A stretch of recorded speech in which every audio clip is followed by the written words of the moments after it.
कहानी एक सच्ची घटना पर आधारित है। पिता के पदचिन्ह। सच ही कहा है किसी ने कि माँ अपने बच्चों को कितने भी अच्छे संस्कार दे, परंतु बच्चे बड़े होकर पिता के पदचिन्हों पर ही चलते हैं।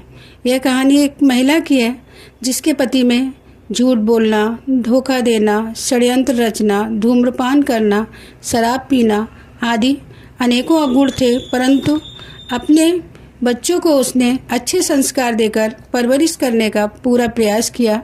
एक बार परीक्षा के समय में उनके बेटे के गणित की किताब खो गई। बेटे ने यह बात पिता को बताई तो पिता ने कहा, माँ को अभी नहीं बताना, नहीं तो वह नाराज़ होंगी। महिला शिक्षिका थी, वह बच्चों की पढ़ाई पर अधिक ध्यान देती थी। जब गणित के पेपर से एक दिन पहले माँ ने कहा, बेटा किताब और कॉपी लेकर आओ, मैं तुम्हें कुछ सवाल समझा देती हूँ। बेटे ने घर में शोर मचाना शुरू कर दिया, माँ गणित की किताब नहीं मिल रही, मैंने तो घर में ही रखी थी। बेटे के साथ माँ ने भी काफ़ी समय तक ढूंढने का प्रयास किया, परंतु पुस्तक घर में थी ही नहीं, इसलिए नहीं मिली।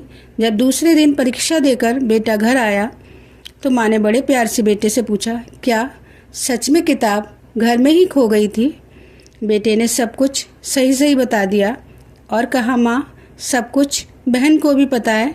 महिला ने अपने दोनों हाथों को आँखों पर रखकर आँखों को बंद कर लिया और बेटे से कहा कि कुछ देर के लिए मेरे सामने से चले जाओ।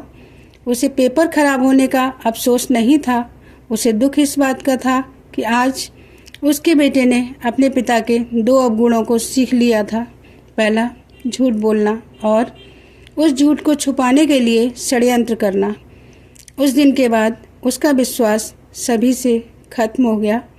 शिक्षा बच्चों को अपने साथ उम्मीद के धागे से ना बांधें, जब टूटता है तो संभलना मुश्किल होता है। धन्यवाद।